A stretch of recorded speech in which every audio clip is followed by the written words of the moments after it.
Well,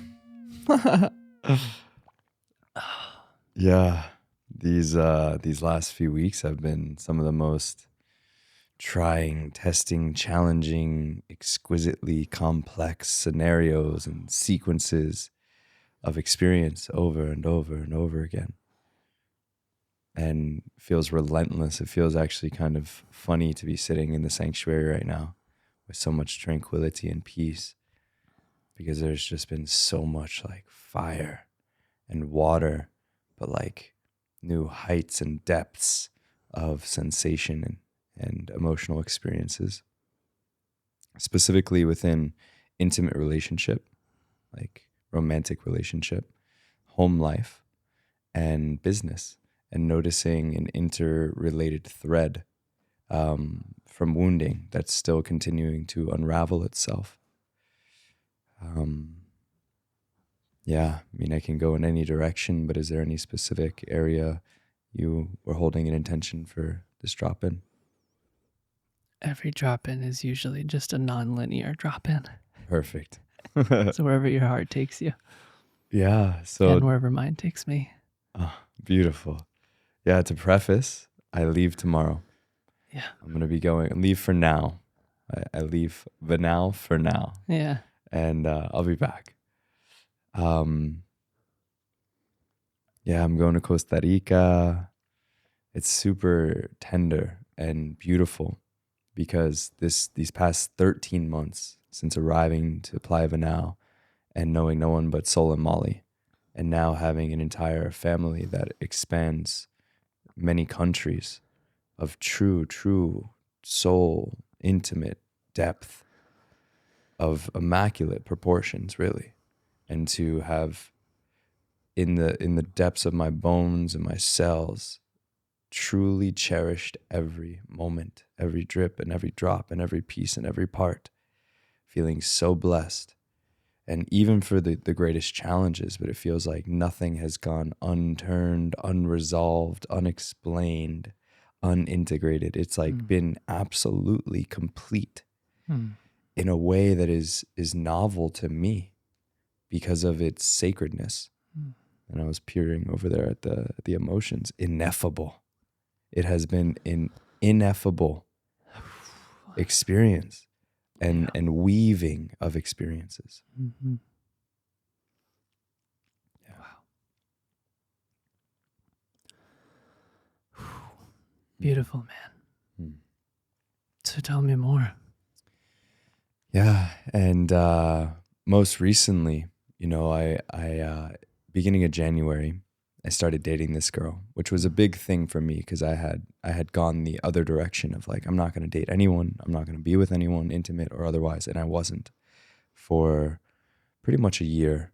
There was one experience for a couple of days in Nicaragua, but besides that, I had just been devoted with myself since arriving here and before as well. And it was 3 weeks, but it felt like 3 years. And I just got overwhelmed and I ended it. And then weeks go by, Reactor comes around and I meet this other beloved. Reactor's a festival. Yeah, here in Playa Vanau. And I meet this other beloved that at first, the connection was so palpable and so strong that I wasn't sure whether to engage or not because I had just ended it with somebody else. Had some of the most profound, prolific, expansive experiences of my life, especially in romantic relationship, and being met and loved in ways that was new to me, and being met in my depth of wisdom and experience, and being humbled actually with the wisdom that she carried and offered in the relationship.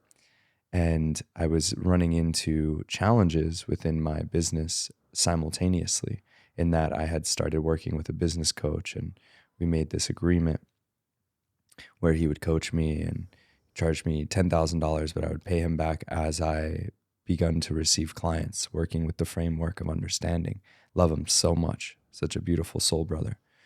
And so I was focusing on that. And then I entered this relationship. And so there had been this pattern for me, like right on the cusp of business opportunities where I'm like putting energy in that direction, a being will come.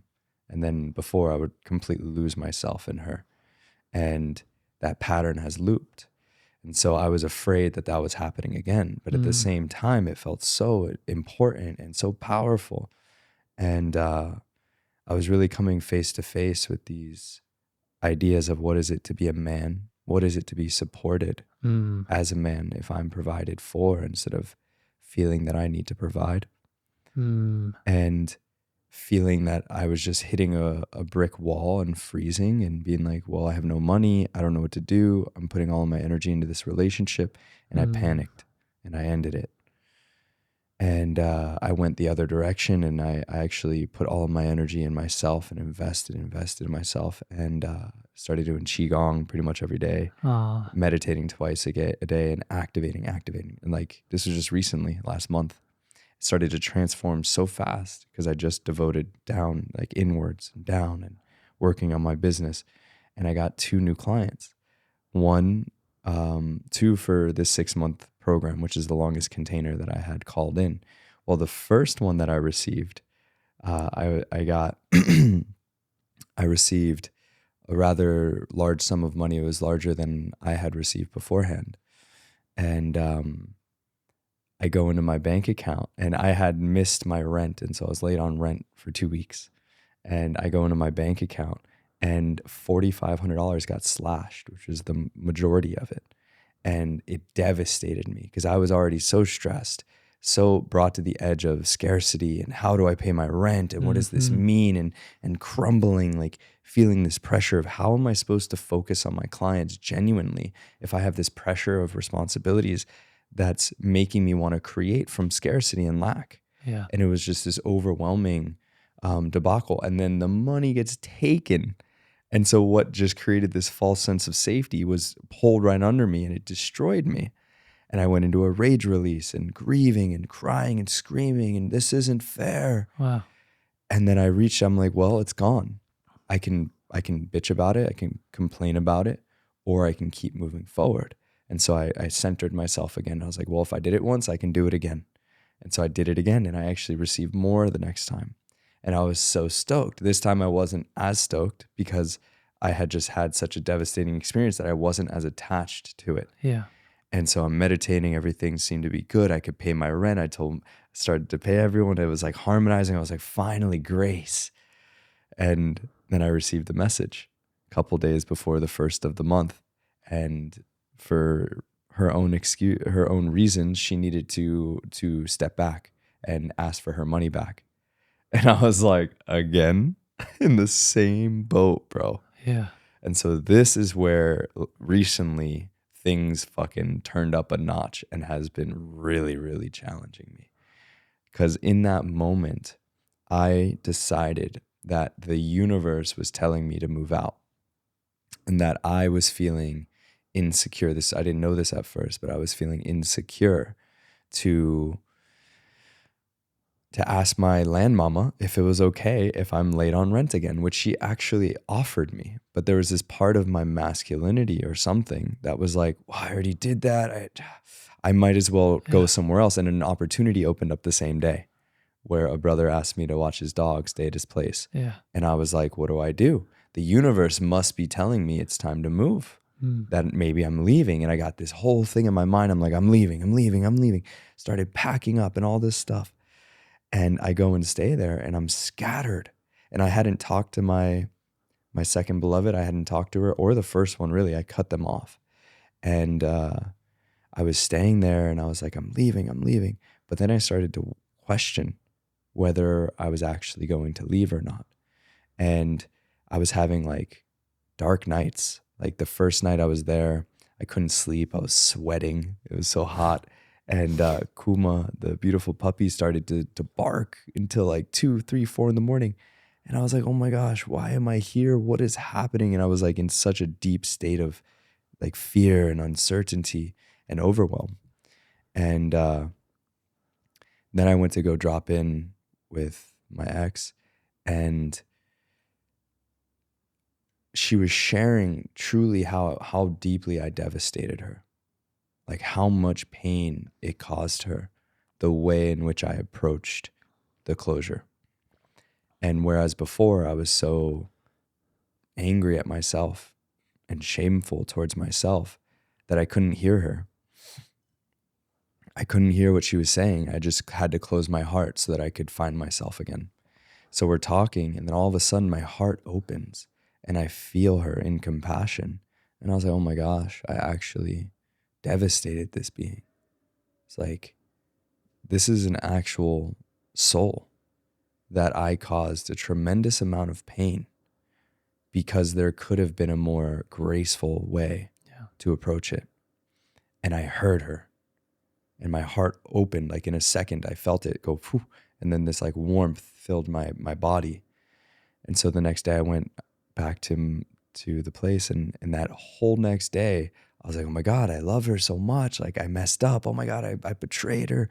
Wow, why would I do that? How could I do that? I got to get back with her, and I can stay with her. And that'll be this imbalanced relational dynamic. And so I went back to her, and I was so stoked. I was like, oh my God, I love you so much. I'm so sorry. We should get back together. And then as the night went on, rightfully, she was distrusting of me and uncertain. Yeah. And she started to propose these questions of like, well, what do you actually want?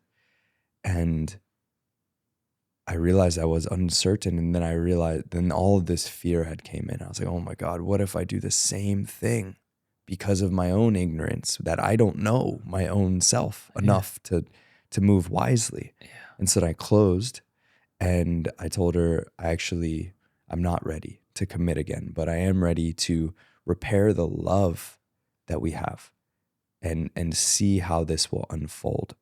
And that was really hard for her because what I just said the night before. So this was happening in multiple areas of my life simultaneously, where I felt like I was falling apart. I was so scattered. I was so overwhelmed. I was literally confused, and like I felt like this baby little animal that was wounded and scared, and I didn't know what to do. And I felt displaced and so hot and uncomfortable, and I'm hurting people's feelings, and I feel like I'm failing in my business because I'm scattered, so I can't create content, which I had been doing every day in passion, and overwhelm. And I go back, and I'm like, I'm going back where I lived. I'm just going to go. And she invited me. She's like, it's almost like you never left. Thank you for coming back. And I was comfortable again, and I centered myself. And I was like, I guess I'm not leaving. I fucked all that up. Well, a couple days after, I'm like, I am actually still leaving, but there's a different quality to how I can transition. And this started to awaken a new awareness that is still dissolving and activating something today. This has been the last like 5 days. And it started to help me see that there was this invisible lens in how I was relating with people that was just completely outside of my awareness. And I asked my heart, what do I truly desire? And I was like, wow, what if I don't actually want to put all my energy into business in that way right now? And what if this framework is actually not for me? And that $10,000 was like chains on my feet, making me feel so heavy and pressurized that I had to do this thing in a certain way. Yeah. That's just not how I work. Yeah. Box. Yeah. Especially with money, because I truly, it feels wrong to tell someone a price for a service. For me. It just feels uncomfortable. Mm-hmm. I get it. Wow. Mm-hmm. Wow. Whoa. Yeah. So where are you now? Are you feeling like... Dude, I'm free right now. I'm free, dude. That free, awareness. I'm free. Amen. It helped me realize, I was like, I am leaving, and I'm going to close. I cut my hair while I moved out, and that beautiful. was this massive burden, bro. That just like fucking 5 years of weight and experience and wow, holding on. And I realized, I was like, wow, this next phase of my life is a blank canvas. Yeah. Truly. What if my passions are a lot different than I think, and I'm feeling called away from business in the same way, and I'm going to live free. So I'm going to go serve the combo medicine. I'll do some online stuff, but I'll be doing it from my heart. Yeah. And so I'm jumping into the arms of the unknown, into the arms of the universe. And these last days, I've been bringing and restoring harmony Mm. with that beloved, and it's bringing peace and harmony into all areas of my life. Oh. I have clarity in my heart and my capacity to love and to respectfully and intimately communicate with people in a deeper way that was invisible to me before. That just started to awaken like this because I have a curiosity to actually love all of life. Yeah. Wow. Yeah. May we all be unconditionally loving towards all of life in all of its expressions. Amen. Amen. Wow. It's beautiful because I went down that path really far, the charging a set price, and it was actually a really high price. It was about $9,600 for a year of me helping you scale your agency if you had an agency. It's called Agency Enlightened. And I felt someplace in my heart this knowingness that this was not the way. There was just an inkling of resistance, yet I was still doing it and pushing forward, and it was great, and I enjoyed it. But deep, deep, deep down, somewhere hidden under the rug, was this knowingness. And having sold all of the businesses that I had and shifted completely into a place of beingness, there comes this awareness of, if I am to receive financial abundance from the world, from other beings, I am fully open to it so long as it is a gift from their heart. Amen. And so that's why Satori School is a nonprofit, and that's why people can give whatever they want, whatever they feel called to. And it doesn't mean that, like, oh, we don't want to charge prices. There's recommended donation numbers. There's also going to be clothing and apparel, and we'll charge money for the t-shirts above the costs and tell you how much it is that we receive in profit from every purchase. And we can still charge prices. That's great. We'll probably have a monthly membership thing and blah, blah, blah. But really, it'll all be nominal fees that every being upon the planet can afford, so long as they can earn at least $3 an hour. That is like the goal. And if there's beings who literally can't afford it, okay, that's fine. Like, we can also sponsor and like let people in for free or something like this.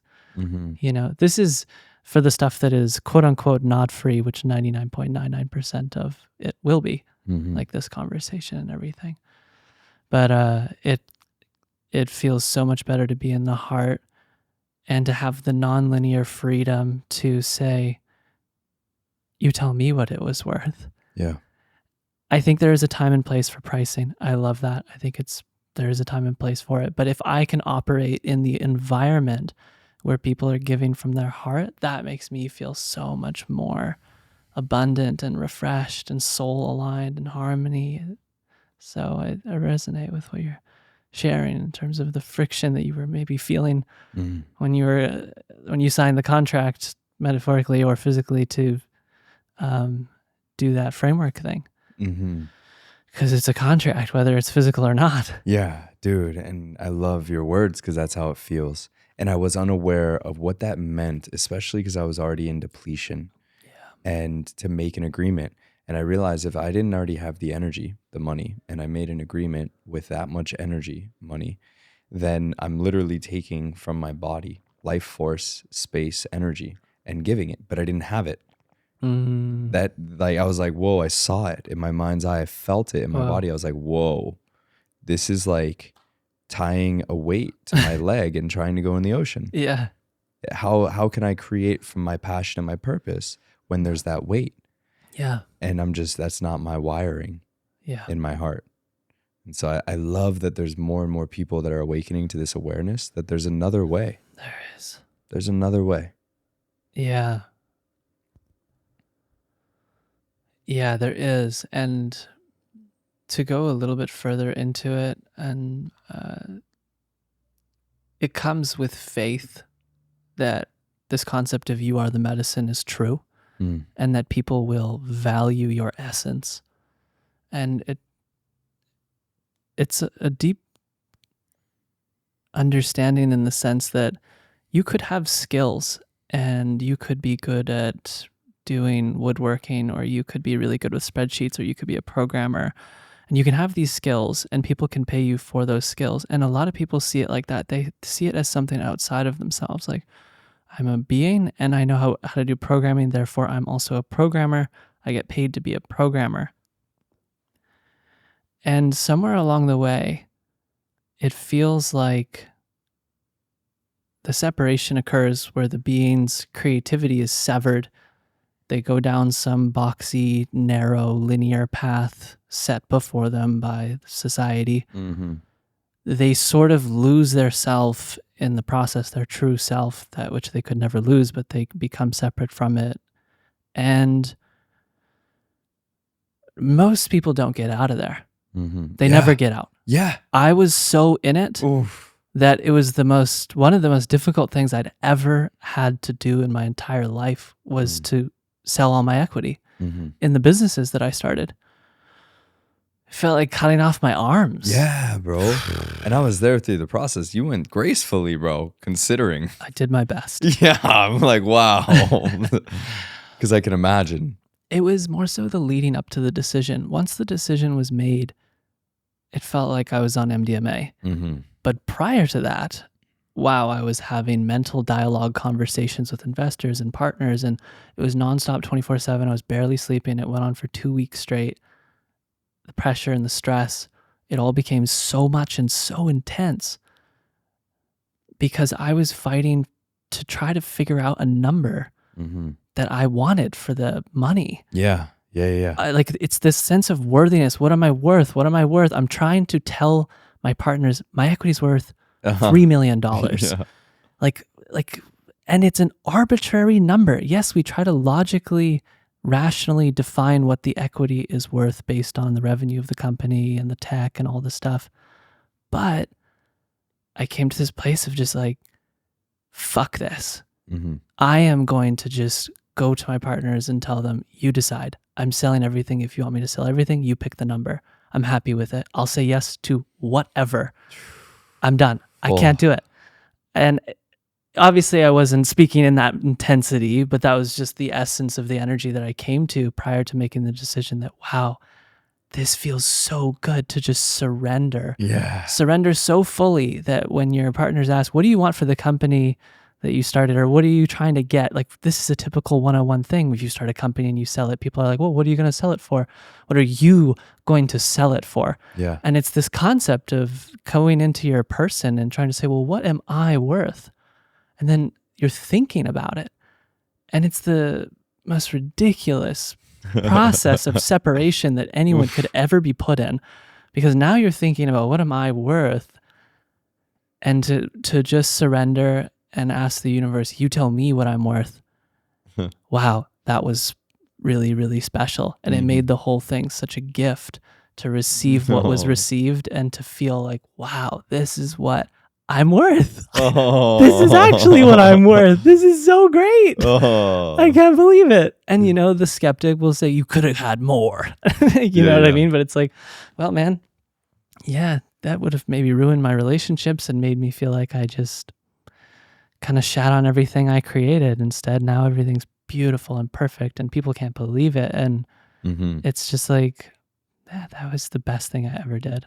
Yeah, dude. And I just want to reflect to like in witness to this experience and knowing the purity of your heart and knowing the purity of your impact and your offerings in the world and how sadly at this point, how few I feel with this depth of purity and knowing that anything and everything you put your mind to is going to be a miraculous blessing for this earth and all of creation. Wow. And you talk about Satori. I know it in my heart like a flaming fire. Me too. And I can sense that perhaps Especially hear that. Some people may not. It's part of my journey this year. Yeah, believe it or not. Funny enough, but I know it and I honor it because this is where I believe the world is turning, and we need leaders in positions of pure of heart that then are humbled through these initiations of making these challenging decisions to prove, even when no one else is watching or knows the details of the agreement, but you met yourself in such a depth and you cross that threshold. Yeah. And what I'm seeing in similar but different experiences of my own is as I show up and humble myself, that's what opens these doors. Yeah. That prepares us for immaculate blessings because they overflow for all. And that's how our hearts are wired. It's not, what can I get more than everyone else? It's like, all right, how can I cultivate an experience that genuinely resonates, ripples, and harmonizes for all beings in the greatest possible capacity when we weave in divinity? That'll be a short. Just have to say it. Throw it on the gram. Throw it on the gram. Amen to the leaders that are stepping forth and are coming with their heart open fully and with the intention and the blessing that where they are putting their energy is in places that will have the most impact on raising the vibration of mankind from the most dharmically aligned place. And for me, that feels like this. You know, I pick up the guitar every night and I'm playing it and I'm getting like decent. I can strum a few chords. It's cool. Yeah. But when I tell you that I know with 100% certainty that playing the guitar and delivering medicine music as a means for people to connect to the divine is not at all my dharma, I know it. Yeah. I'm like, I'm really going up a hill here. But when it comes to researching all this equipment, functioning all the equipment like on a computer, like that is my instrument. Yeah. I know the matrix so well. I type so fast. That's my instrument where people are like, whoa, man, like, what are you doing on that thing? Roy, he was at Casa Vanal. What are you like? I'm just like, bro, I've been in this thing. I'm like, RuneScape, 1999. I've been clicking. In the dark room. Since I was like 9 yeah, something. Wow. So this is my instrument and writing, and so I God bless the souls that chose to come down to this realm at a time where there is a transition happening, and we are transitioning. Ra would call it third density to fourth density. Hawkins would speak of it as a level of consciousness that crosses above 200 and into the high 300s on the map of consciousness. And what I do feel is that the souls that have chosen to come down here and to raise the vibration and help those that are in a lower vibration come to a higher vibration, they're so brave. Oof. They're so brave because it is not guaranteed that you will come down here and make it back to that same vibration. You might actually get lost. That is a possibility when we go into the incarnation process and we forget everything. Now, it's not likely if we're from the heavenly domains. You know, if you're really from the heavenly domains, like Jesus, you're going to come down and remember everything. And there's not a chance that you're going to like, you know, you're basically set to make sure that you go back to the heavenly domains, even though Jesus Christ spoke of being tested by the devil for 40 nights, and he went through that every night, and he finally burned through all of whatever that Luciferic, satanic temptation energy of greed and lust and anger was. So he was still presented with the opportunity to move to the dark when he came down, but he knew so strongly where he was from. And so he chose the light. And I feel that very strongly in you, and I feel it in me, and I feel it in many of the souls that we have had the opportunity to connect with here in Vanau.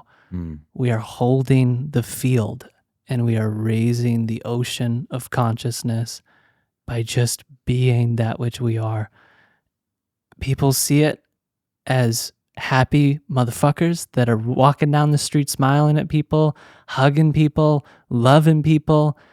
You could classify it as a hippie that is somehow very happy, probably does a lot of drugs, whatever the distortions may be as to why we are so happy and generally like vibey and in a state of just reverence for life because holy shit, we're just serving Supreme Being, the O Lord God. This is what we're here for. That's why we're lit. What do you think it is? Oh, yeah. Oh, amen. Yeah. Yeah. I agree, bro. And what I'm noticing more and more is the importance of not giving a fuck Yeah. what anyone else thinks, feels, projects, even in the subtle, silent psychic realms, bro, which are becoming more and more pronounced for me. And I'm noticing the subtleties of the importance of honoring the authenticity of my entire being, because if there's a little fucking little, Yeah. then something can dart in. And it's like that disrupts our connection to divinity. And if we are these pillars, and we are, it's so important to honor that. I'm finding the honoring of actually being in my body. Wow. For me, it's like in the body. So there's a story that came up to share. Yeah. It's fresh. I haven't shared it. Super sacred. And it just happened the other night. So there was a birthday party for this dear beloved in the community, and call her my land mama. And she's the guardian of the temple that I was staying in a casita, and she had a birthday party, and she invited me to do a blessing for her. Wow. And I go up there, and there's like 40 of us, maybe 30 something in the room, somewhere on the outskirts and then somewhere around us, and do my heart's pounding. Pop, pop, pop, pop, pop, pop. So afraid, just nervous, excited, Yeah. because it kind of came out of nowhere. Yeah. I didn't know it would be in the center, directly on this sun in the center of the temple that I was reborn on at least twice in deep, deep, deep processes. And now I'm saying a prayer in front of everyone to bless her life. And what I felt in that was this holy mother essence that connects to the grandmothers, and how important it is that there are people stepping into the light in that capacity that ripples it out for the grandmothers. So I go back home and I leave the party, whatever, I'm meditating, and the rains start to come.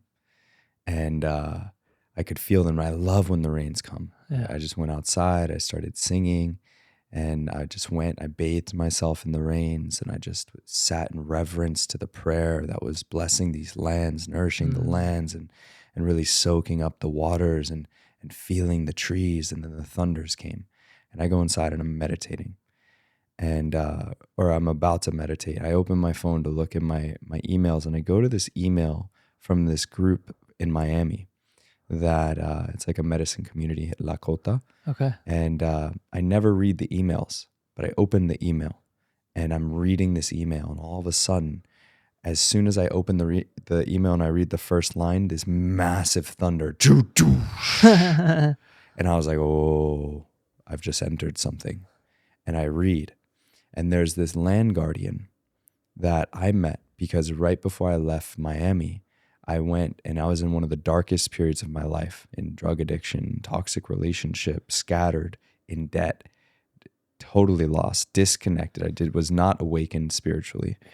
And I wasn't sure if I was going to make it out. And I went to this place to do a sweat lodge, or an inipi. And she welcomed me with so much grace. And I was confused. I was scared, And she was there, this warm, loving, kind essence. And I went and did some ceremonies with them. I was there when I did my first combo, and she was there, and I met her, and there was just this deep recognition. I felt safe in her presence.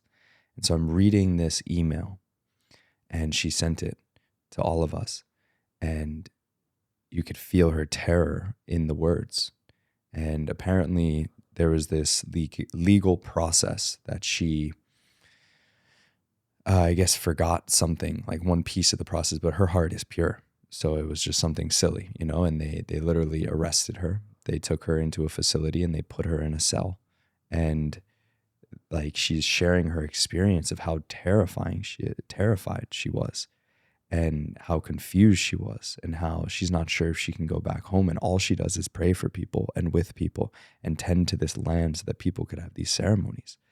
And I'm feeling her pain, and the thunder is thundering outside, and I'm weeping, bro, because I could feel and see and sense that she sacrificed herself. She offered herself. She doesn't know that yet necessarily, but she had that experience, one, to bring the luminous light that she is into that system, to allow all of those people in the jails and on that land to be blessed in her radiant light, but also for all of the women, all of the people, all of the children that have been incarcerated that nobody knows about. And it reminded me of me as a boy when I was put in those cells and I was taken to the hospital. And it brought me into that pain because I knew it. I knew what it was like to be horrified and terrified, to be chained up and not understanding why you're in there. And I felt this whole ripple in terms of our responsibility and our capacity to support people, even if we're not in the physical, in the knowing that we are all one. Yeah. And so I'm weeping. And she's just asking for community support and help. She's like, if you can, please, we're just asking for letters that we can take to the judge. So I go outside and I'm crying, feeling her pain, dude, like in it with her, sending her prayers. And I go and I touch this tree like this, and the thunder, dude, I get like electrocuted in my hand, bro. I was like, whoa. And I'm like afraid to be outside now, but this mango tree called me over. And so I'm having a holy moment with this mango tree in the eternal awareness that the thunders and the rains were directly connected to her being in that facility because of her connection to the grandmothers, the sky grandmothers and the thunder beings. And that she's a physical embodiment of the elemental power of creation. And there was an injustice done upon her. And the Pachamama was grieving and weaving. And I felt called to that email as a guardian ally to offer her light and blessings. And so I wrote her this incredible letter that I just put so much love and light and reassurance and blessings and like saying thank you for the healing you offered me and for the healing you're offering all, and know that you're not alone. I could feel that this experience and the light that would come to her from the community would overflow and change the system. And it had me reflecting the next day, which she helped me to open up a deeper layer of my own traumas that I've been aware of and all these things, but not the severity in my body with the access to feel it. And I was feeling it, and I went into this incredible depth, and I was like, bless me, but what about the children that may still be in those facilities? What about all of the people that are locked up that have no voice, that have no way out, that no one will ever hear about or know about, and the children? And I was like, I'm gonna go after the hospitals that are taking these children in, and that the only voices are the doctors that are getting paid to put the children in there. And no one knows, and the parents have no idea what to do because they're giving their power away to the doctors. So wait, what is it that's going on? How are these children showing up here, and why are the doctors getting paid? Okay, so it's like a psych ward, what you would call a psych ward. Well, people may just think that's like an insane asylum, but it's in a normal hospital. Okay. The one that I was taken to when I was 7, 8 years old. Yeah. It's just at a big hospital.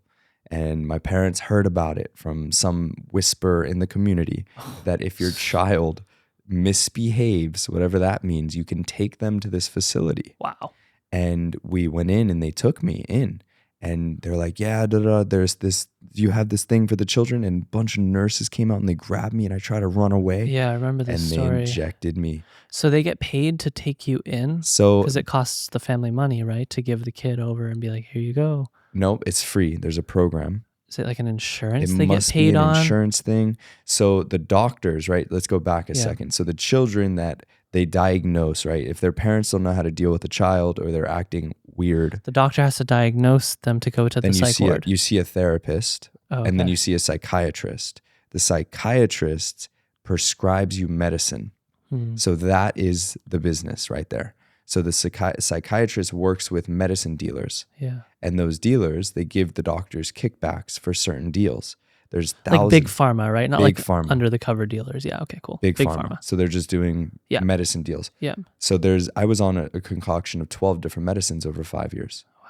And there was one specifically that had a lawsuit that won against Johnson & Johnson because they knew that the medicine had irreversible side effects and they were still prescribing it. And those doctors that were prescribing it were getting money if they prescribed it to a certain amount of kids. Yeah. And then this feeds a system. I don't even know how it's hierarchically structured and whatnot, but they have these facilities for children, for young children, bro. Yeah. Like from whatever. And then there was the teenagers. So they had the younger kids and then teenagers. Yeah. And it was a whole area of this hospital. And no one talks about it. Not enough. I haven't heard many people talk about it at all. And I lived it. And it's almost like it just never happened. Yeah. And it just goes unnoticed in the shadows of our humanity. Yeah. And especially in the United States. Perhaps this is probably the worst place. But when I talk to people about this, they're blown away. And I think it's a topic that's just more easy to just let it slide by. But that's what I realized. I was like, whoa, this is what an earth warrior looks like. This is what a light warrior looks like. The embodiment of divine justice. If no one is doing... If a bunch of people are doing something that we consciously can tell, if someone's aware and wise, right, that's just not right. Yeah. That's unjust. Mm-hmm. And no one does anything about it? Wow. And having made it through hell and now to paradise and consider myself free and finally being able to be in my body again because I've healed for years and years and years, all of that trauma. I'm like, wow. During all of those years, I almost didn't have the capacity to realize that I wasn't the only one. Right. And for the ones that aren't physically in a cage, all of the people locked in their trauma are locked in cages too. Yeah. And so as that thunder was crashing and I'm weeping and feeling as if I'm there with her in that cell with an eternal, invisible flame, I was praying for all of humanity. Because so many people are locked in boxes. And maybe that box looks like a business, a pricing structure, a valuing structure, a business deal. Who knows? Yeah. And I think this is really, really important to start having the conversation more and more so that little seeds awaken in people's hearts to become more curious. Yeah. Because when we have that conscious awareness of these different systems, then we have the energetic capacity to shift it. Yeah. Yeah, raising the awareness is always step one to shifting. And that is somewhat ties into, I was watching a being, he's really well-spoken. His name's Greg Braden. I don't know anything about him aside from, I just listened to about 30 minutes of him a couple days ago. He spoke of how there is an ancient battle that has been unfolding for a long, long time. Mm-hmm. And I'll just give my take on it and how it ties into what you were saying. But essentially what has been unfolding for a very long time is humanity's capacity to step into the divine. We're on the brink of being able to fully feel our divinity in the human vessel. Mm-hmm. Now, with that being said, there are big powers at play that come in the form of big corporations run by few individuals who really want to control the world. And they understand at the highest level, it is not possible for them to control the world unless everybody is in a state of confusion and trauma and separation. So what you see is these psych wards where children have the option to go. It's just a thing, I guess. Apparently it's just a program that children can go to if the parents don't want to deal with parenting the child themselves, and they can just send the child off and they can go get a million injections and be traumatized and have to process that for like 10 years. Well, there's also media, and they want to show you one side or the other side. And there's always a side that's right and there's always a side that's wrong. And then there is war. And there's a country that says, in the name of God, we believe that you should all be killed. And then there's a country that says we stand for peace and love. Mm-hmm. We're not here to kill people and get into a war, but we will defend if we need to the best of our abilities. And we will do our best to get our people back if you try to come and take them. But we're going to do our best not to get into a war. as I was setting up the podcast, I'm pulling out these cameras, and the awareness comes to me every time. It came to me from the moment I put a lens on the base of a camera for the first time. I think I've shared this with you. So there's the base of the camera, then there's the lens. You put it on, you twist it, it clicks. It's like from the moment I twisted it and I heard it click for the first time, I saw a sniper rifle the size of a human body. It was just Wow. I don't remember the names of sniper rifles from Call of Duty when I used to play, but it was the big sniper rifle that shoots bullets that are like this. Yeah. And I knew instantaneously in that vision and in that moment that I was holding the most powerful weapon known to mankind. Wow, bro. And it's not weapons of mass destruction. It's not nuclear warheads that we need to be concerned about. It's the stuff that transforms your mind. So it's the media, it's the microphones and the cameras. It's the stuff that subtly shifts you to where you are now in an elusive box. And you have put yourself in it because you chose to tune in to the programming that puts you in that box. And this is how it works in the highest levels of distortion. And when Ra speaks of the Orion group and the beings that are service to self, that are Adolf Hitler, beings like this that want to, Osama bin Laden, typically beings that run terrorist groups, they are beings that are extraordinarily service to self. When those forces rise to the ranks of incredible spiritual understanding, they understand that they need to get our attention and let us choose the darkness. They can't force us to choose the darkness. And so the most powerful and incredible weapon that we all need to be concerned about is just the information that we're consuming. And it could even look like just standing next to somebody and listening to them speak subconsciously. You're not even listening, but it's influencing you. Everything, all the time, no matter where you are, whether you're watching TV or not, whether you're just standing in the supermarket and you hear a conversation happen. Always we need to be protecting our energy and making sure that we're not allowing some other person's field to have penetrated our aura, come into our beingness like a hook and try to create a separation in our beingness. So ties into everything you're saying, and I feel the power of what is unfolding with Satori, and I feel the responsibility, and I always am coming into these podcasts and coming into this microphone with the prayer and the intention that, Lord, may thy word be spoken and only thy word, and may it be received by thy children, and thy children are your choice of children that are to receive this information.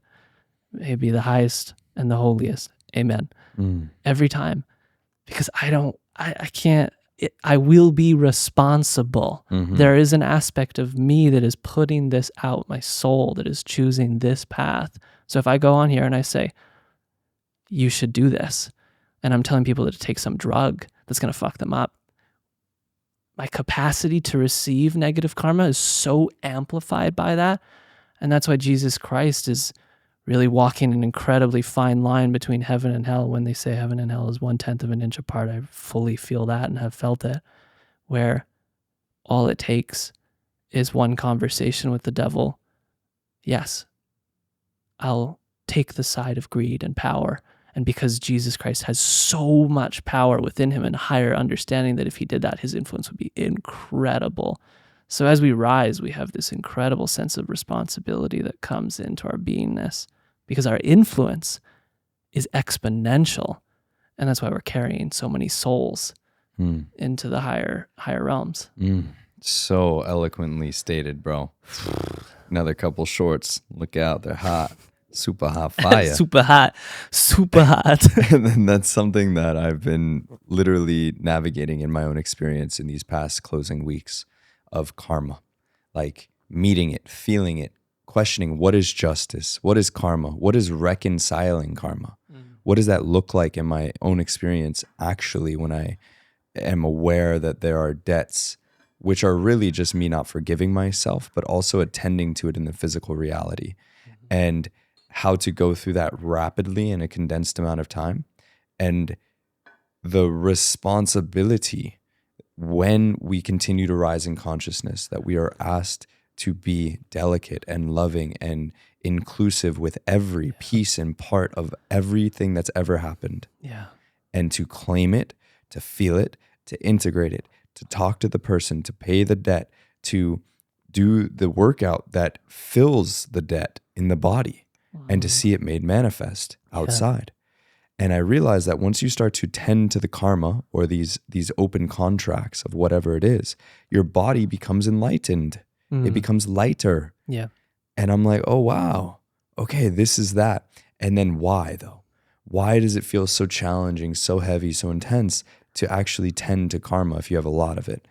And it's because as you clear it, like you said, the responsibility awakens. That's true power, I think, when your heart's open, you're connected to spirit. That's true power, creative potential. You are weaving the potential of creation and influence in the magnetism, the magnanimity of the energy that we have in our bodies because we've purified it.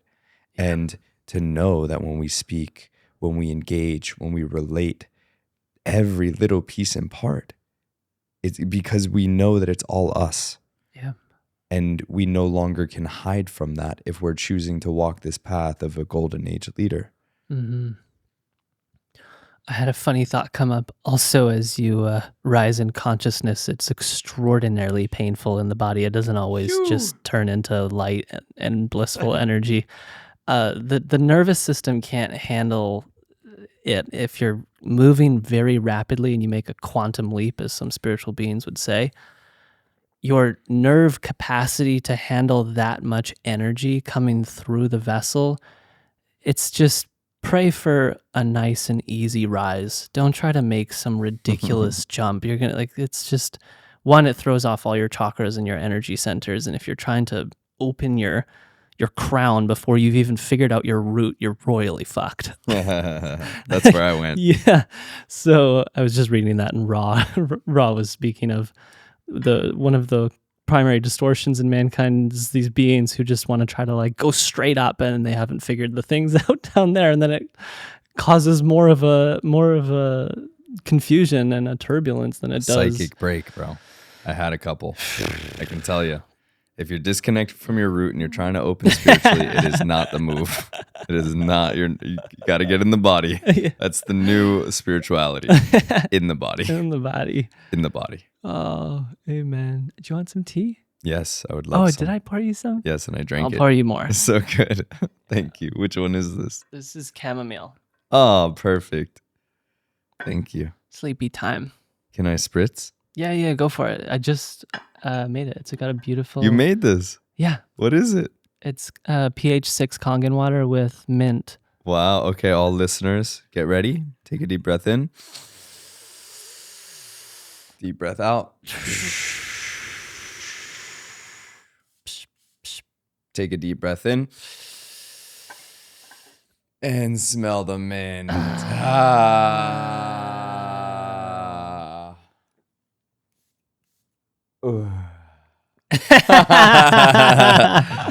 Can you smell it? Oh, we're in a mint cloud now. I'm like, so wow. Nice. Wow. When I moved to Binao, it was really funny. I remember getting here and just meeting so many beings who were rubbing essential oils all over their body. Yeah. Like it was crack cocaine or something. Yeah. I'm quite new to the whole concept of spirituality at this point, at least when it's embodied. And I remember meeting Jasanya. I remember meeting Lee.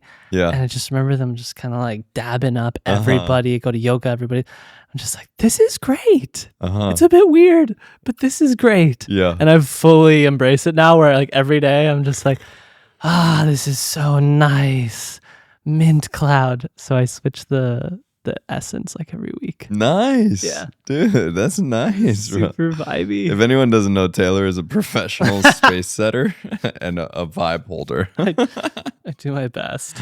I think that for me, I don't think you need to go down this path, but for me, taking a lot of medicine and going to a festival really opens up that capacity to learn that very quickly.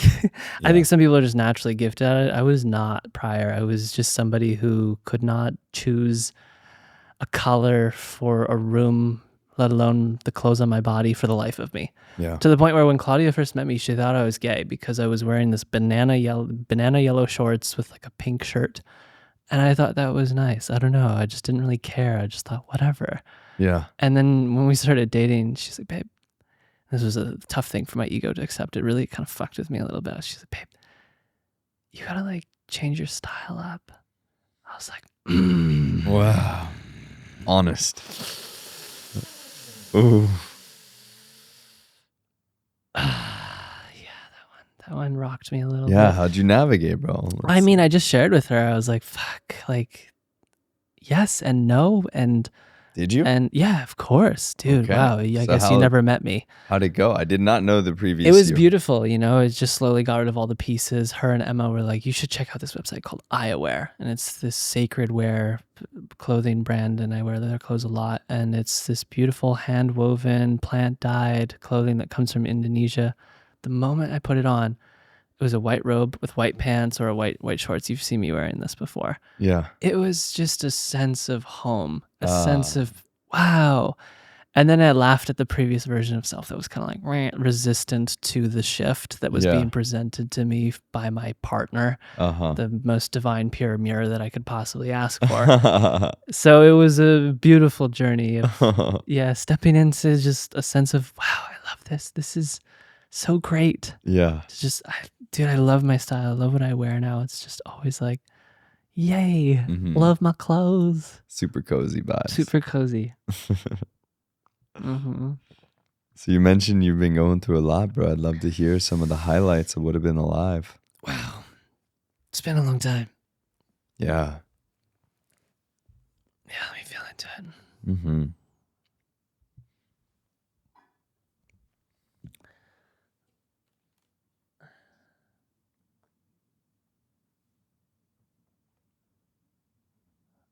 I'm going to give us a little background noise. Great. This is holy frequency, 111 hertz. You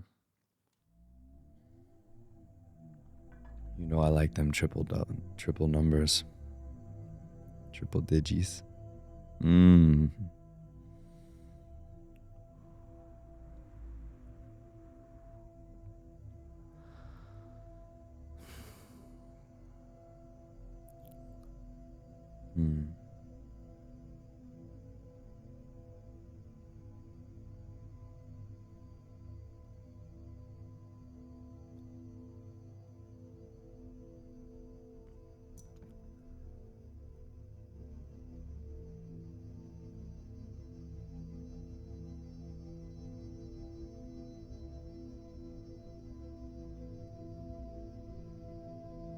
Wow.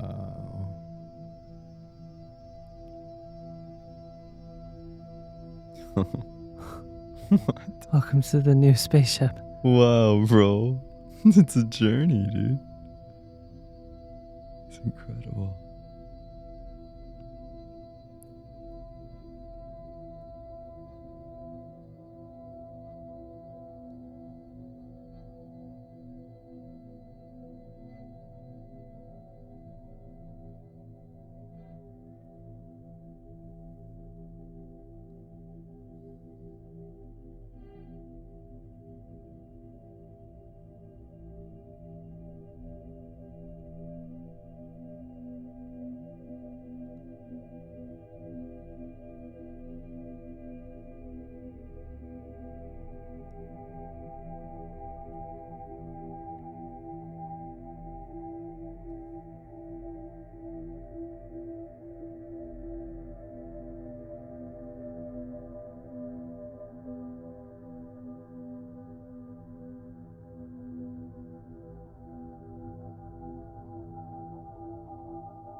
there's just been an awareness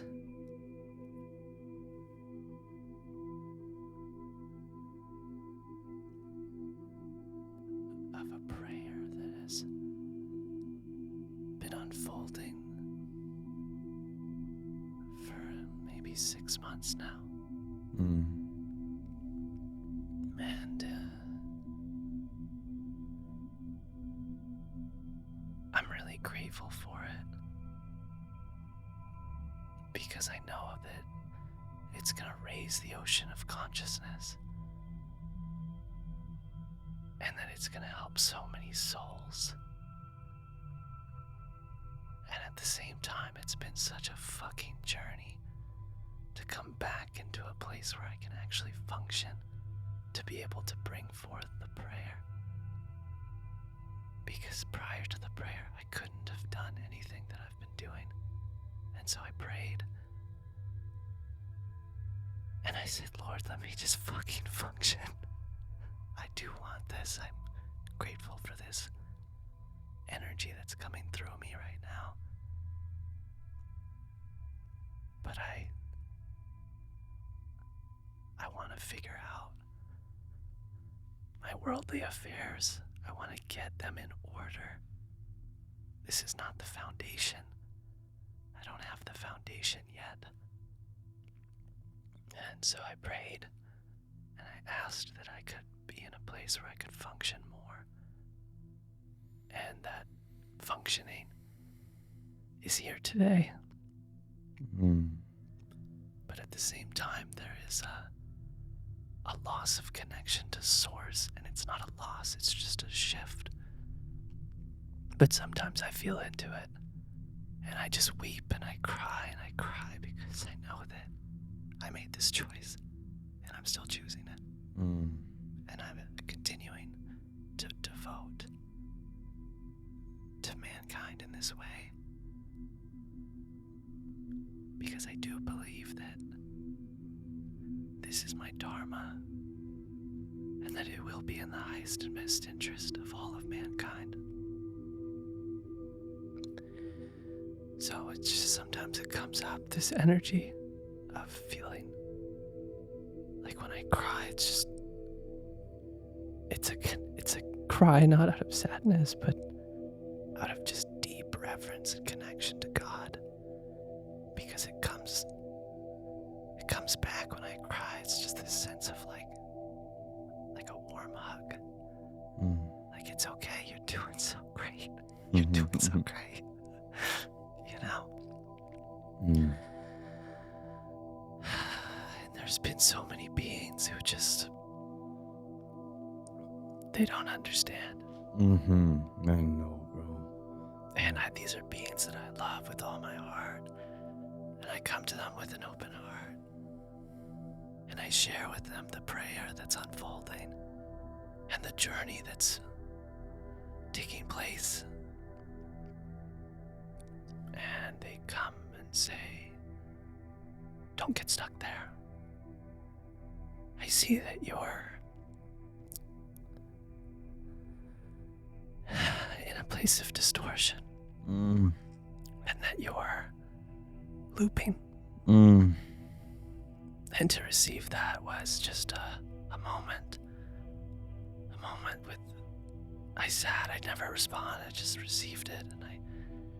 And it was being reflected in different ways from different beings. It wasn't just one, but there was one profound reflection that just fucking rocked me. And I went through it for 2 or 3 days to sit with it. Wow. And I just sat with it, and I sat with it, and I sat with it. And I finally came to the awareness, the truth, that which was being projected upon me was just the opportunity to be more certain in the prayer that I have chosen, and that I continue to choose it every day. Mm-hmm. So it's been a big part of my journey this year, man. And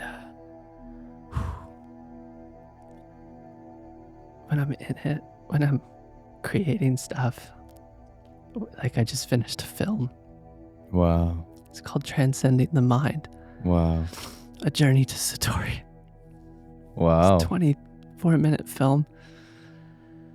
And I cried so much while I was making it just because you know, it's like Wow. I feel divinity coming through. I feel God just moving the body. Mm. And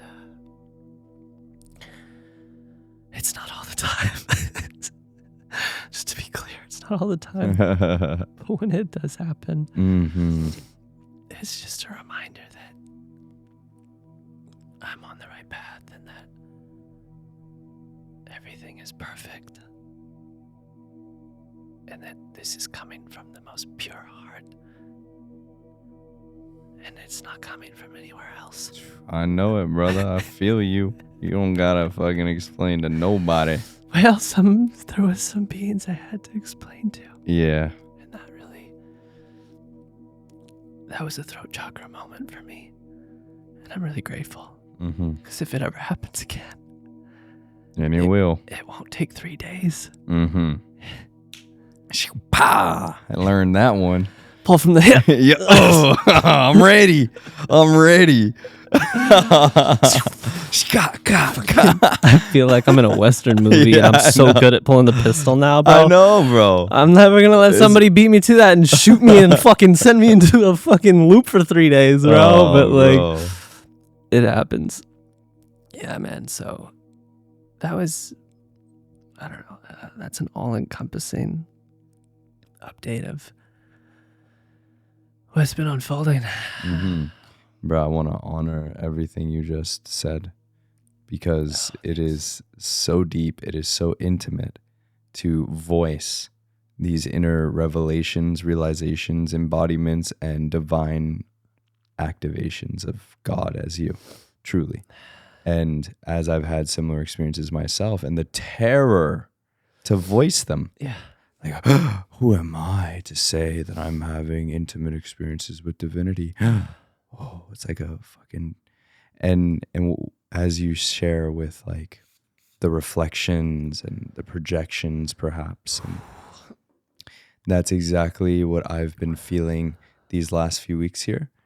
It feels like exponentially expanding from multiple areas of life simultaneously, where there's these trigger points that are that will literally have me like a projection of that I'm doing something wrong. Yeah. And I'm realizing that it keeps happening and expanding because as we face it and meet it, as I face it and meet it, I'm literally learning how to expand my capacity to hold and to not take it in.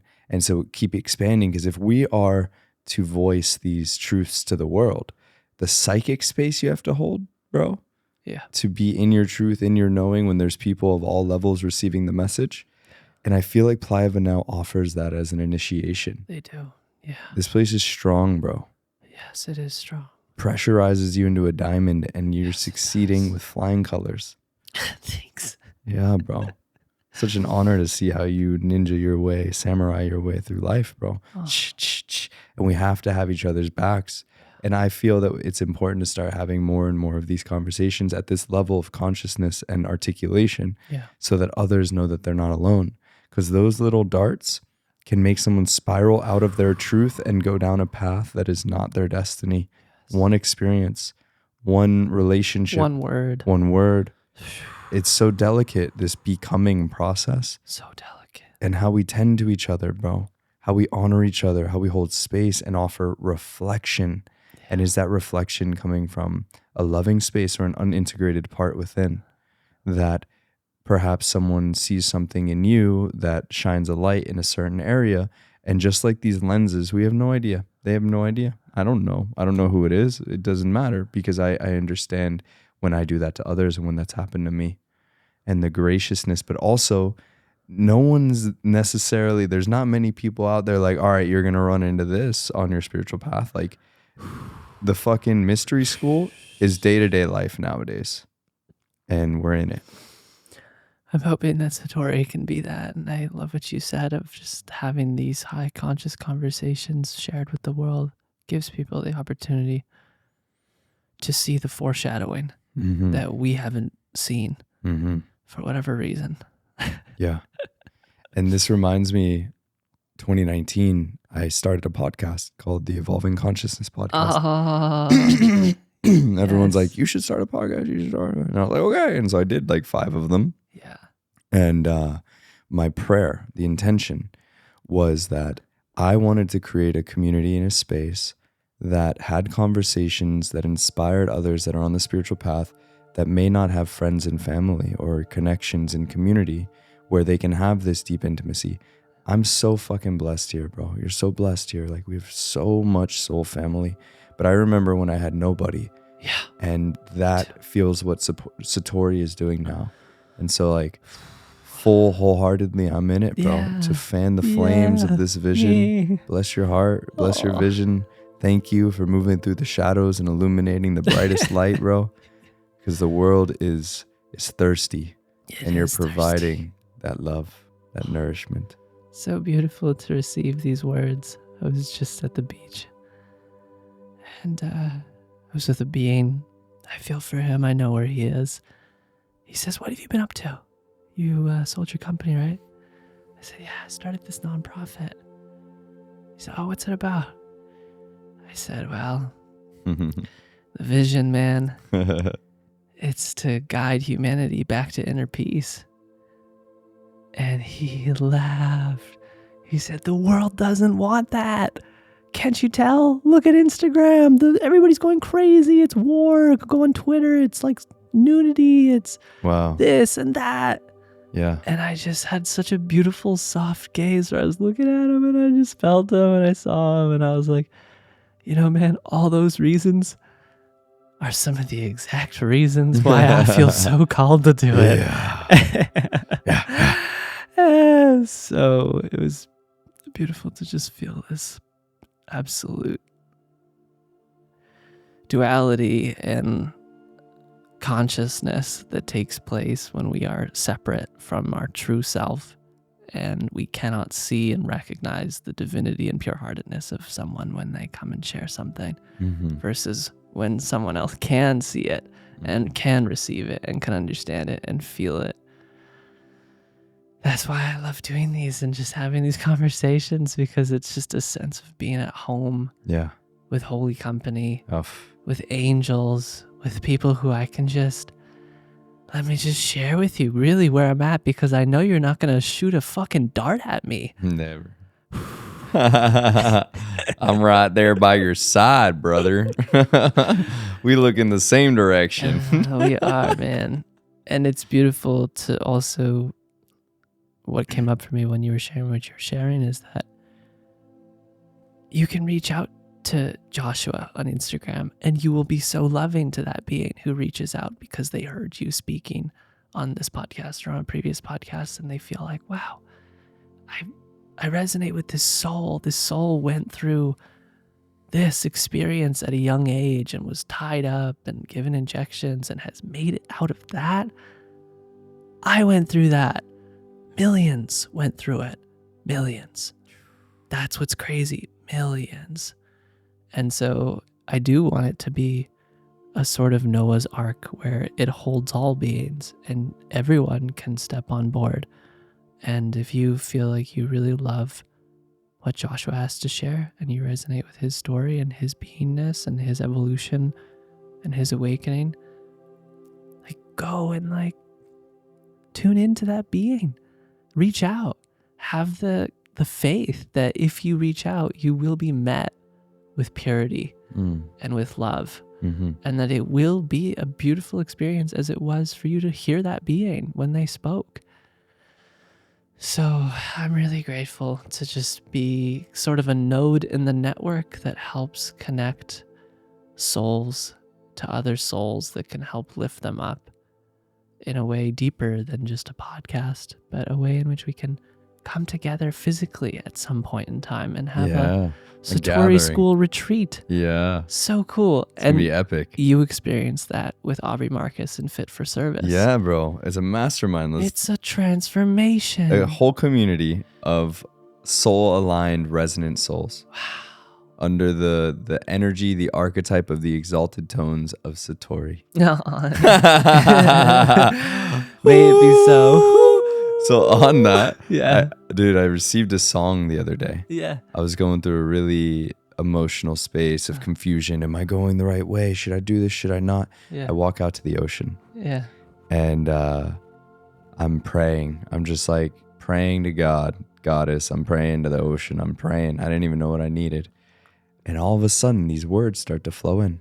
And so I'll share it as a prayer for everything that's been discussed and a reminder to all the listeners.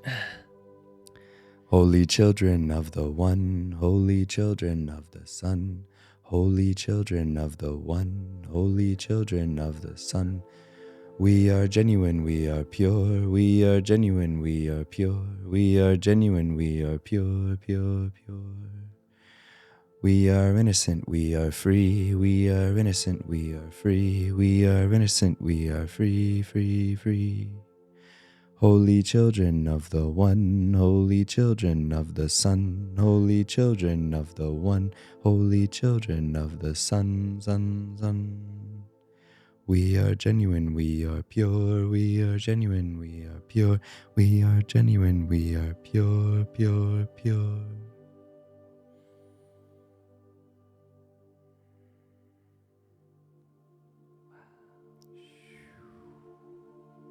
Let us never forget that we are genuine and we are pure, we are innocent and we are free.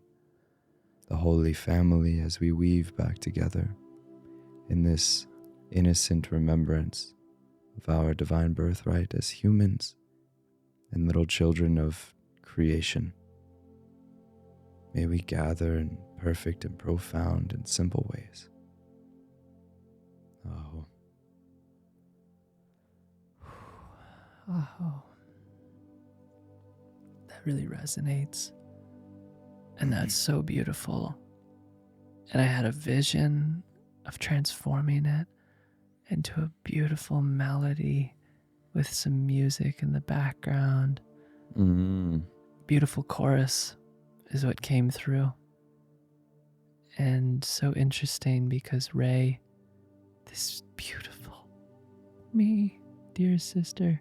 Oh my God, Ray. Her name is Rachel.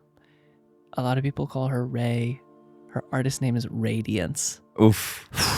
Wow. Wow. Bro, talk about somebody that will be heard by many souls, but has yet to be heard. Yeah. Wow, this girl has a channel that comes through her. And it reminds me of what you just brought forth into the space. It is profound that there are beings such as you and Ray who have the capacity to receive the transmission of, let's call it, holy divine lyrics and sing them out. It is so, so special. And that is what the essence of beautiful chorus is. It's these incredibly beautiful women that are just singing pure words of light and then putting beautiful music behind it. So I loved that was one of the deepest connections I've had to a song that you've sung. Wow. Thank you. Yeah. And Jesus reminds us also, similar to the song that was brought forth by Joshua, that except ye be converted again as little children, ye shall not pass into heaven. Little paraphrase. And we are pure and we are little kids. And in that pureness is where we find ourselves in heaven. It's not normal to walk down a street and not have the capacity to make eye contact with a soul that's passing by you and smile. If you don't have the capacity to make the eye contact and smile that's fine. It could be because you're just tired, whatever, that's okay. But if you're in a good state and there's no reason, you have energy, but you are shying away from it because you don't want to make eye contact, because don't talk to strangers or whatever the programming has been, whatever it has been. Wow, that's not normal. The amount of beings that I see in a day when I'm biking through Vanau and I look them in the eyes, and a lot of times the being doesn't have the capacity to smile back. They can make the eye contact for a brief second. I pray for those souls because their childs are wounded. They're wounded and they're masked by this adult figure. And that is not normal. It's not a natural thing to feel like that. So I really feel that song is a reminder for all the souls that maybe just don't feel comfortable in their body or around other souls yet. Yeah. Because there's such separation there in that. Yeah. And may we remember gracefully. Yeah, it's like,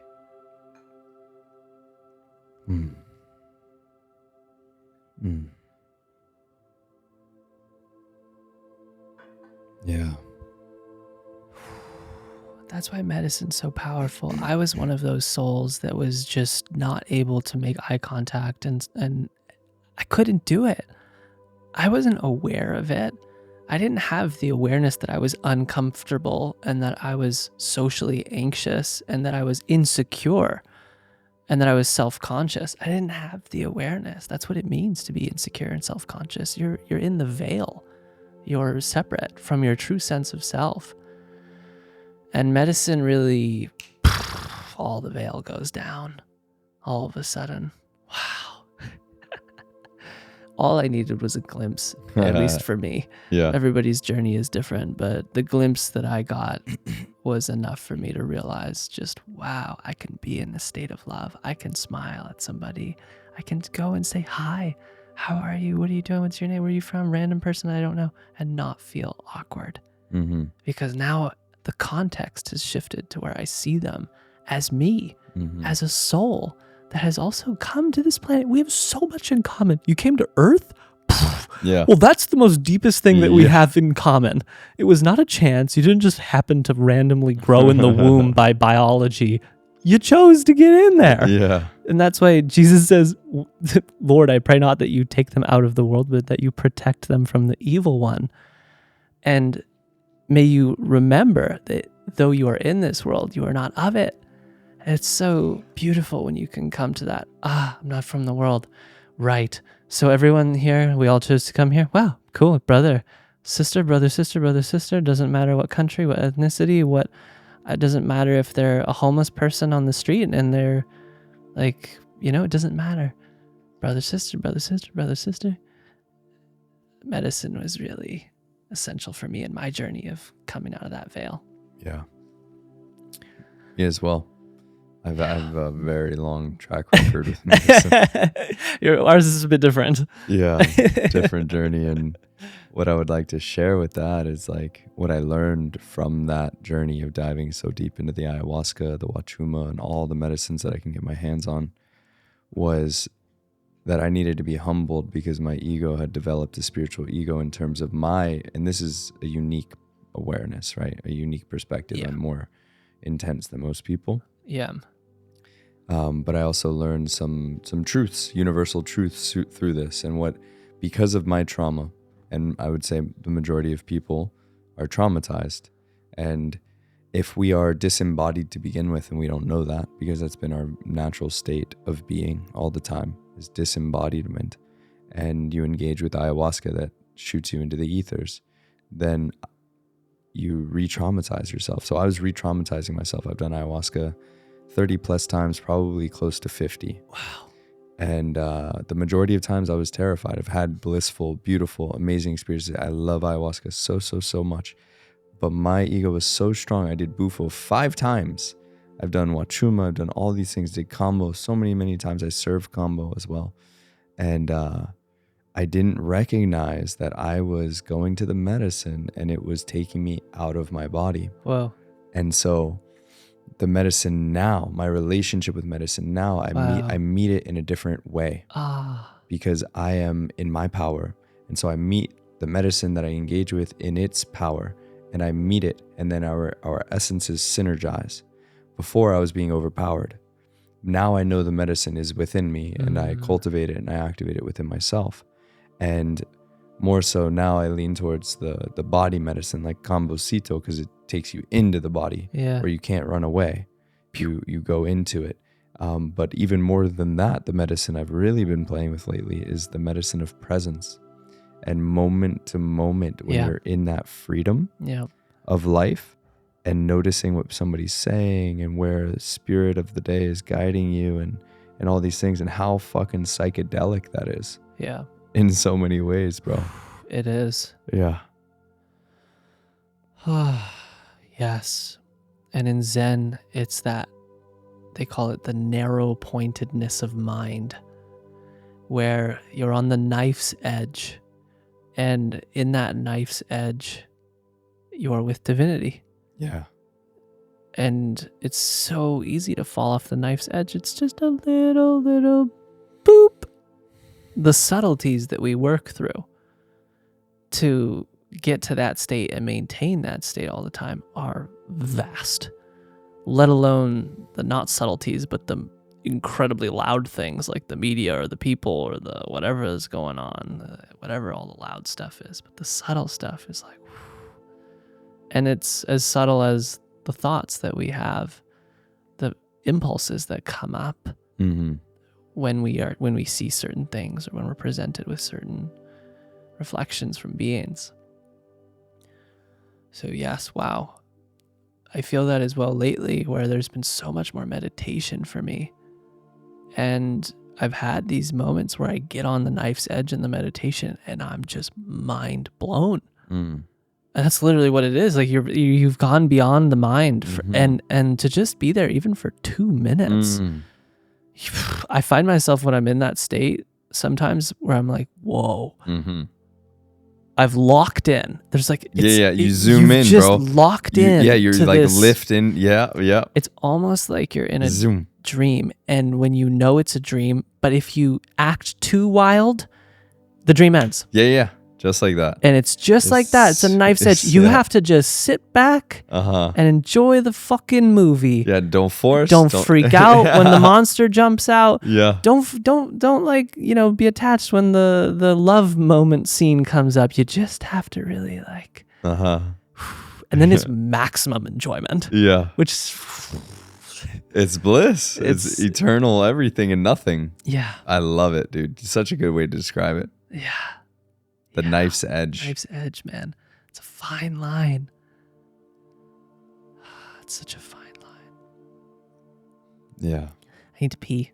Okay. I'm going to put on some pee break music. Great. I think I'm actually ready to start to bring it to a close. I'll go pee and then we'll do a prayer. Great. Perfect.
Oh my God, back to human. Peeing. Oof.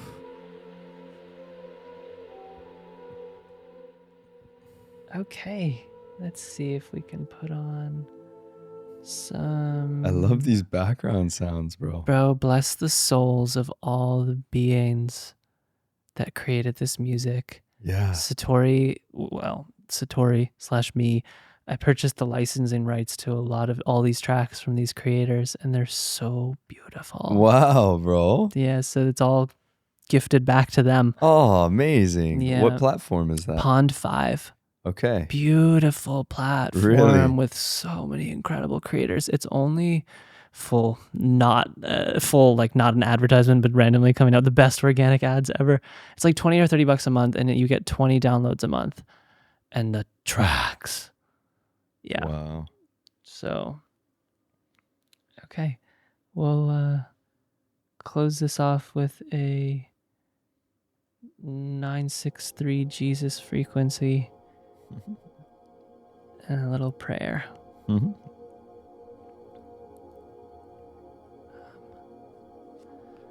Whoever comes through first can start.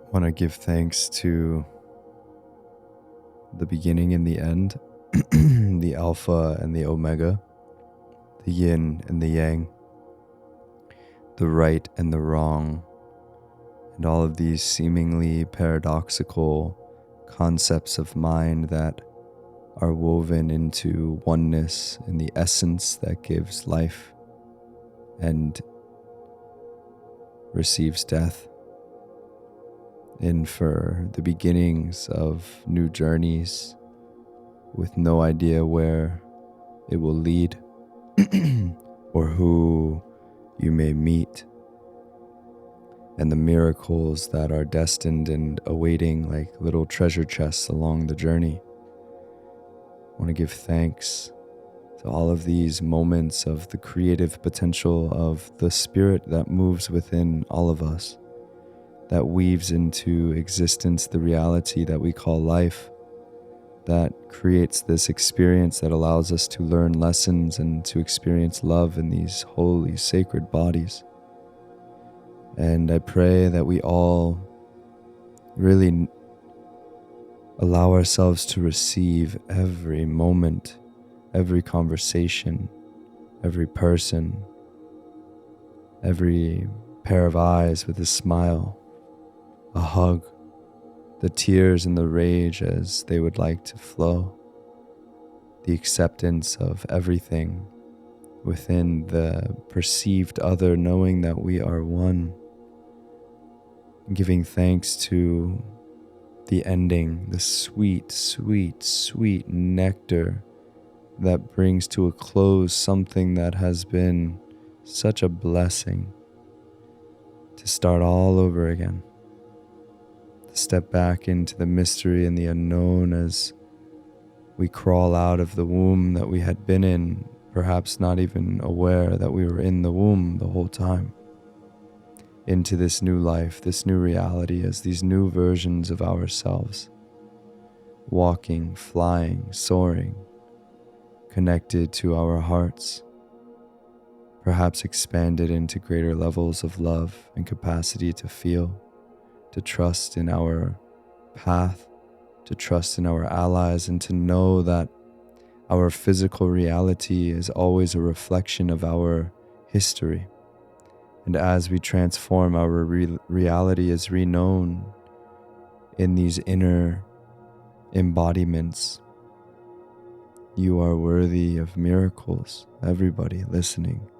We are walking, breathing miracles of divinity made manifest with the power of infinite creative potential as we gaze upon the blank canvas of our lives with the paintbrush of the ancient futuristic artist that moves through us as we clear and create space and allow ourselves to relish, to be in divine rapture and passion and pleasure as we create, knowing that this is our purpose, to experience ourselves as the creator in a body.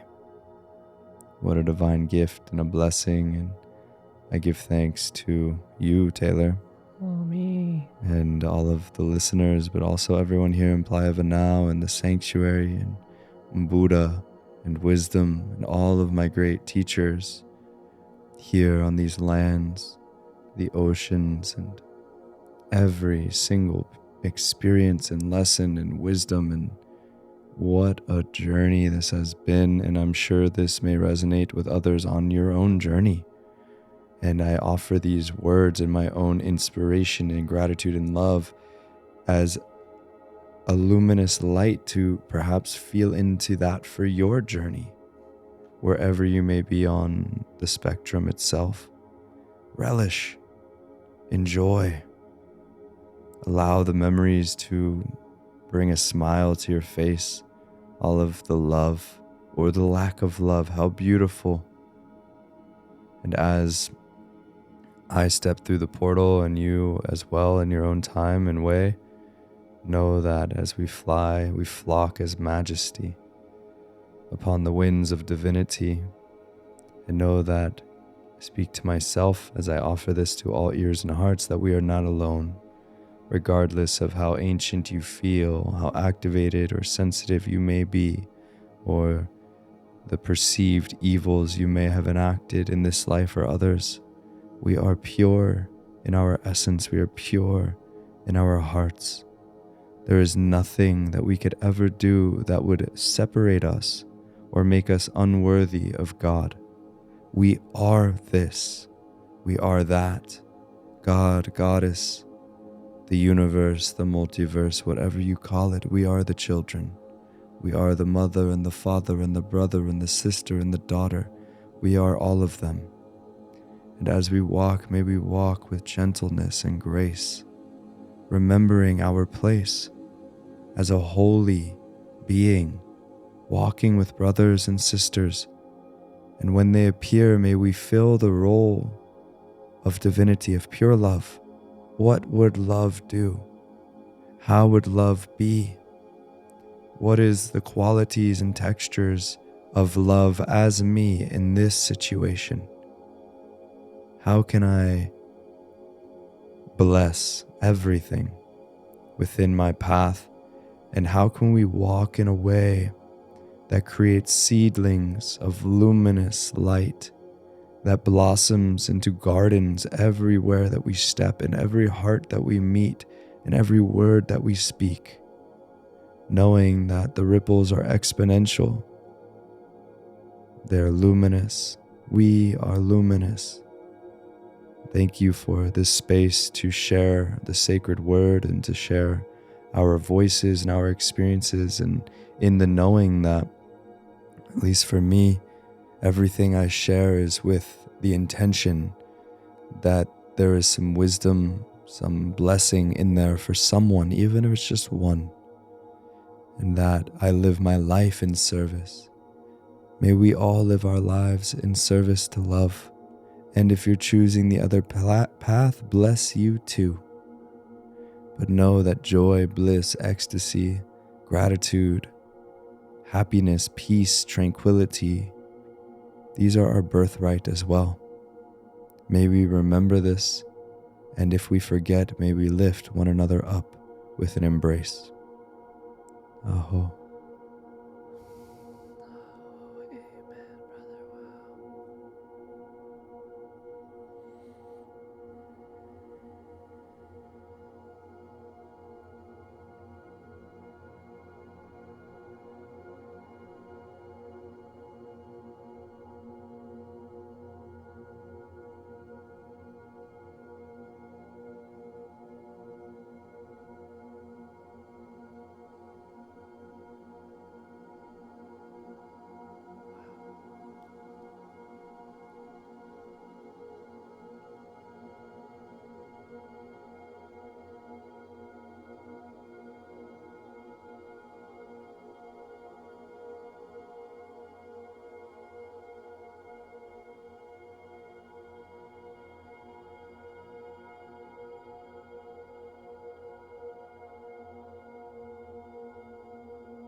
Wow.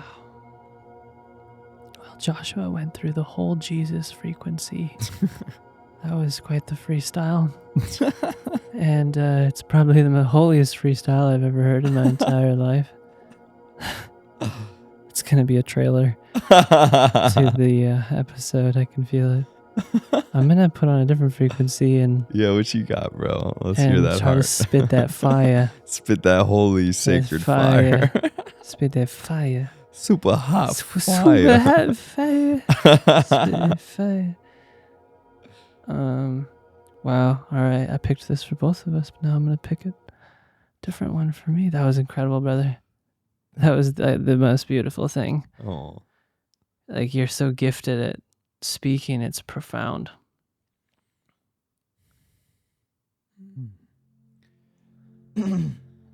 Yeah, I want to reflect that to you. I felt it very early on from meeting you, but I remember our first podcast together and I felt it so strongly, just like, wow, what the fuck? This dude's like capacity to weave words is so beautiful. Shoo, shoo, shoo, shoo, shoo. So thank you, bro. More of that, I feel, is very dharmically aligned for you. Yeah. Yeah, brother, there is an archetype out there, and there are some souls that came down and said, I want the master word weaving ability. Yeah, Joshua chose that one. Yeah. This is 1011 hertz. I think it's a pineal gland activation. Wow. Let me see. Yeah. Actually, pause, everybody. Let's see this. This feels good for me. This is a twin flame meditation. Me and Claudia did one to this. I love it. It's so soft and playful. Perfect. So, I want you to know that as you go through this journey of life, not to imagine it as a path where you are walking and taking steps. That's okay, you could see it like that. But a more beautiful way to envision life, divinity, but specifically life, especially when you come into a vessel like this, is to just imagine that you're falling. It's an infinite fall. You can't resist it. There's nothing for you to grab onto. And so, if you think of it as a path, you can sort of think of it as, well, I'm taking steps, I'm making progress, or I don't want to take steps, I'm a little bit afraid to take steps. No matter what you do, whether you take steps or you don't take steps, you're falling, no matter what. Mm-hmm. You are going through the human experience. And so, you're going to have to get comfortable with this fall. It's just how it is, man. It's scary to come down to this dense reality. You forget everything. Okay. And now you're falling having forgotten everything.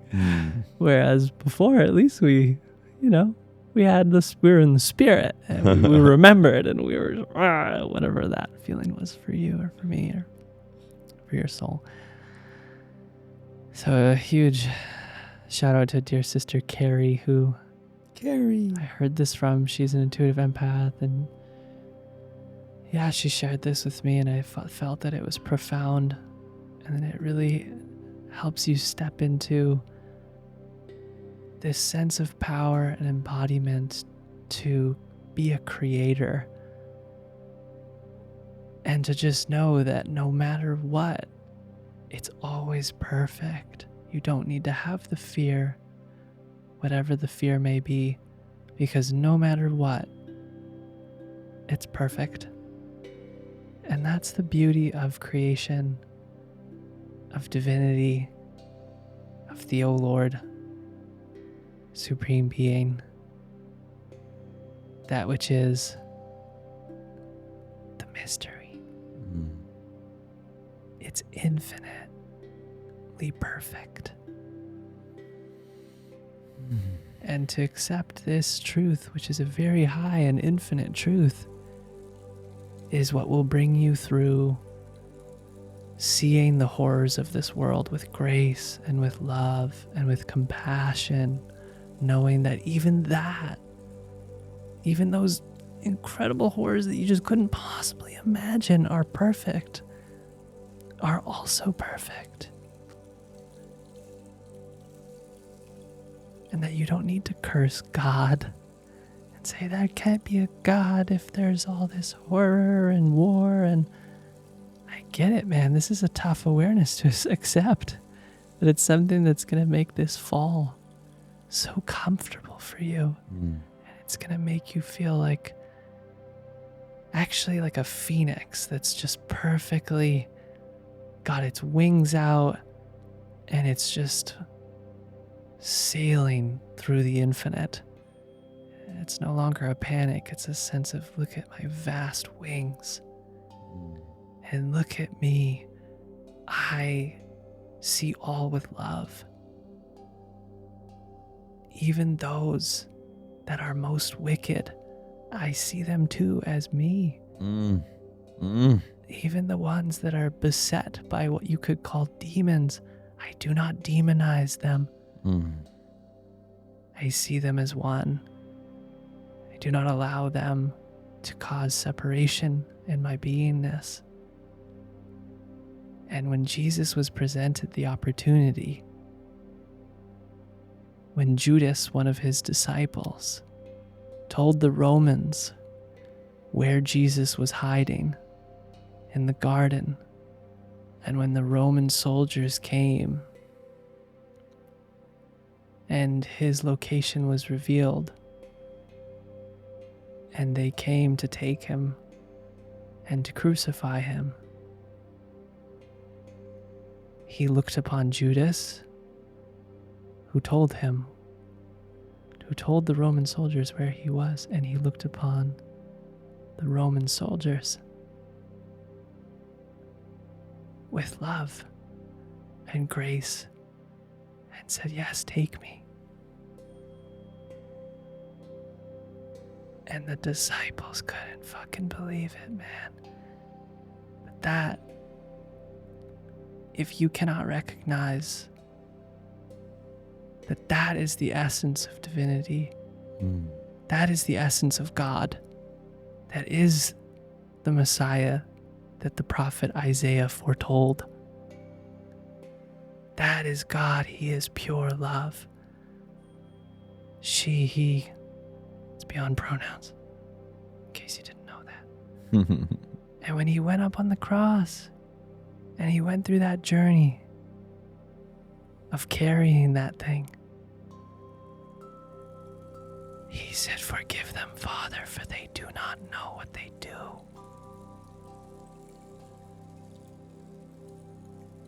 That's it. That's what ultimate surrender looks like. And that's what an enlightened being does. They fully surrender. Because they know that they are not of this world. And that by surrendering to the wicked forces that be, even if they want to kill, that your place in heaven will be high. And that you will ascend. And how holy to have the opportunity to be crucified and to accept it with grace. So we honor Jesus for taking this incarnation and for coming here to show us how pure and forgiving and loving Supreme Being God really is.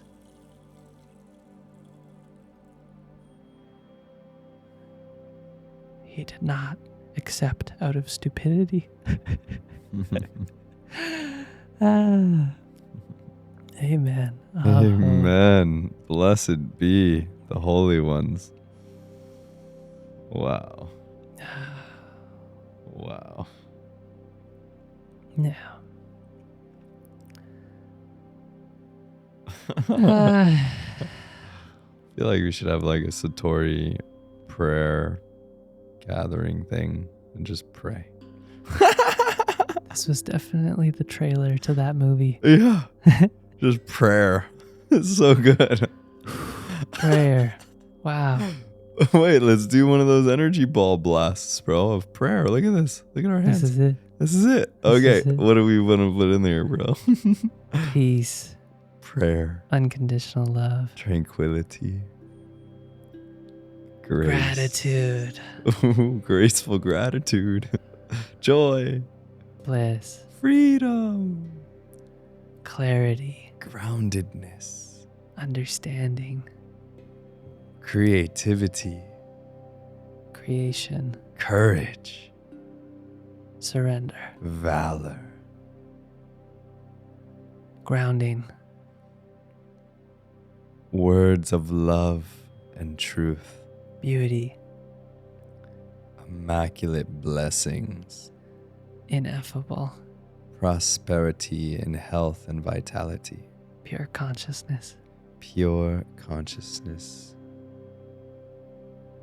Wow,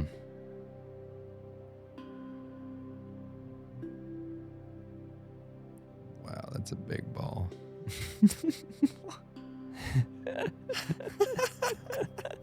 We're going to do it and we're going to really show it in the editing because we can do that stuff. Okay, what do we do with it? I'm feeling like we duplicate it, throw one down under the sanctuary and throw one up into the sky. Wow, bro. Brilliant. Okay. So 50-50? You do up and I'll do down. Okay. On 3. Okay. 1, 2, 3.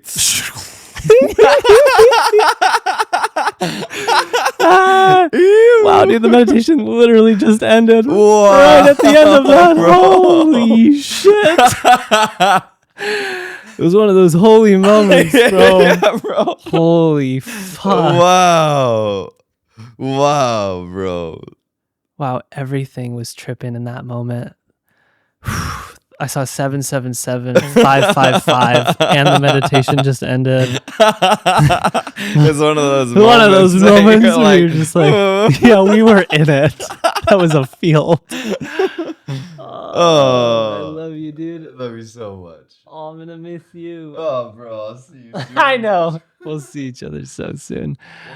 We love you. Bye bye. Love you so much. Bye bye.